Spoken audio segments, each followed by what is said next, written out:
Hi everyone, welcome to South Regional TAFE's Electrical Information Zoom session. My name's Emily Parslow. I am the Training Operations Coordinator for the area, and this is one of our electrical lecturers. Hi Roy, how are you tonight? I'm very well, thank you. Yes, hello everyone, and happy to share any information we can with you. So this session's been recorded so that you can access this information at any time. Okay Roy, electrical. So this is quite a large industry, isn't it? Yes, it's very broad in the aspects of each of the sections that you can work in.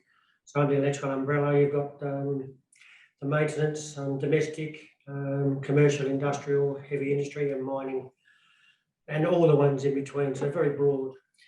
So with those breadth of industry, do they all send their apprentices here to us at South Regional TAFE? Or are there specialist courses that they have to do? No, we train the apprentices in the Cert 3 electrotechnology, which is what all of them require. But some of them require block training, which we can't offer at this point. So here at South Regional TAFE, you said we offer day release for the training of the electrical apprentices for the Cert 3 in electrotechnology? Yes. Yeah. Yes, so we train the apprentices on the UEE package, but that does cover all aspects. So at the end of the training, they then qualify to be an electrical installer as against an electrical fitter. Now, I have heard that electricals are a licensed trade. Yes. So what does that sort of require? So the minimum period for duration of the apprenticeship is 4 years. You can have that reduced depending on previous skills that you can bring to that. Dual traders can have a reduction in time, but it's an indentured apprentice with an employer contractor for a 4-year period. So the apprenticeship's for 4 years? Yep. Excellent. So you were saying about a dual trader. What's a dual trader? So for someone who already has a restricted electrical license, they may be working in air conditioning as a tradesperson. Mm-hmm. So something like automotive aircon and things like that? Or? Yeah, more to do with commercial industrial aircons. Okay. So they're actually a tradesperson. Oh, gotcha. So they would then be fast-tracked. We can't credit transfer any units which is not from our package, but we can fast-track them because they're adults, they're mature-aged, already at a trades. Some of the knowledge would be a bit of a crossover between the fields, wouldn't it? So in those cases, we can fast-track them at least through the first few units they do, and then they can have a reduction in time. Okay. 3.5 years is normal for those dual traders. Is there many jobs out in the industry at the moment? Seem to be more. It has been quiet up until probably the start of this year, but there seems to be an increase in people wanting apprentices at the moment. So would that possibly be because I have heard that there are lots of incentives for employers to take on apprentices through our government schemes? Yeah, it's been advertised in the media that there are often incentives for employers to take on apprentices, and that's a good thing. Excellent. And we're starting to see that that is likely and happening already. People are taking up the advantage of that. Now, we offer the pre-apprenticeship qualification here as a mainstream entry. So mainstream entry means that anyone can actually apply through our website and TAFE admissions. The link is on the apply and enroll site on our website. So if you apply through that, you can actually come on campus, and it's a full-time course. And students can undertake some skills tasks and complete the course within 1 semester. Now, there's some work placement hours associated or required with this course. Roy, do you know how many hours they are? 158. Yeah, we rounded off to 160, and that is with a host employer in their industry, wherever that may be, across all of those fields. On site with them. So those hours are only counted when they're off site from our campus and on site in the work placement area. So that is why the course is actually called a full-time course, even though students are only having 2 days a week on campus. The other 3 days are students don't attend campus, they attend work placement with their host employer. Yep, that's the ideal scenario. Sometimes you've got to work in with part-time work or whatever jobs they have as well, but the requirement is that completion of that semester one, need to get those 160 hours. And also a licensed requirement for that. Similarly to the apprenticeship, you must have a license restricted to do the pre-apprenticeship course as well. Enables you to work with a host employer doing electrical work. So that's a trading license from Yes. Work Safety. Energy Safety, sorry. Yep. Yeah. So we arrange and apply for that license as part of the course when the students turn up here. As early as we can, they get the license. After they receive that license, then they can start their work placement. Now, I do know as well, to get that license, they have to learn the CPR training. Is that correct?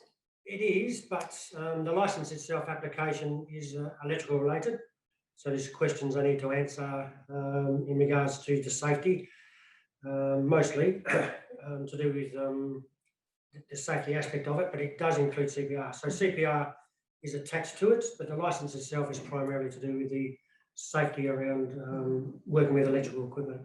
So if you were to enrol in this course, there is some CPR training involved early on, and there's also the white card training early on, yeah, which will give you access to construction sites once you have gained that competency. Yeah. Yeah. So what are the outcomes from these pre-apprenticeships? Do we see lots of people coming back the next year as an apprentice? Yes, we'd like to see more, and hopefully with these incentives from the government, there would be more. But the whole idea behind a pre-apprenticeship is to contact with a host employer. They're looking for an apprentice. It turns the pre-apprenticeship into an apprenticeship. And obviously as many of those as we can make successful, we always try and help with. But the last couple of years, it has been a little bit quieter. So I think turning the corner now, probably the numbers will go up. Yeah, and I noticed we actually have several employers in industry who contact us directly with apprenticeship opportunities. And we also have employers contacting us through our Jobs and Skills Centre here on campus, again with apprenticeship opportunities. And I have seen an increase this year, yeah, of those, which we go and notify the whole class of the opportunities, which is great. Yes, and earlier than normal as well. It doesn't normally happen until November, December, because they normally like to put people on after Christmas holiday break in January, but at the moment they're signing up now. So it's becoming a little bit competitive for our best students in the pre-apprenticeship. Yes. Which is fantastic. It's great to see the positive outcomes of our pre-apprentices coming back as apprentices. Yes. Yeah. And also just to see the growth of the student personally and professionally. Yes. Yes, so, and you can see when they do their hosting employer, sometimes it's a bit of a shock that they've actually got to work, depending on where their background is from. But then you can see them progress and they actually enjoy it and they look forward to the work placement next week and so on. And then it turns around where there's an apprenticeship on offer and they get more keen and they get, so energised by that. The enthusiasm you can see coming across from day one to when they complete this course, turning it into an apprenticeship is, that's fantastic. It's very rewarding, I think. Yeah. Now, with work placement, say I was a student from out of town, so say if I was living in Margaret River and I wanted to enrol in the mainstream pre-apprenticeship course, would I be able to get work placement closer on so I didn't have to travel so much? Yeah, we encourage you to get work placement in your own area, and there's lots of contractors, especially in Margaret River, and that would be the preferred way to do it. You'd have to travel to the classes in Bunbury. There's no TAFE access in Margaret River for electrical, but your work placement, yes, would definitely be from your own area, because if they're offering an apprenticeship, you want to be the person that they offer it to. So that's really good news. So yeah.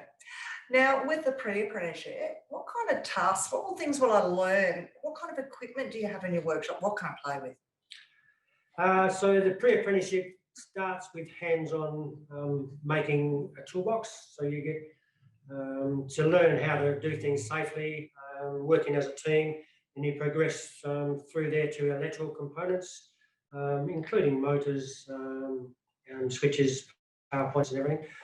Most of it is non-energised for the pre-apprenticeship, but still learning the correct process, because what we need to do is to train them, if we can, preparing them for when they go to work placement.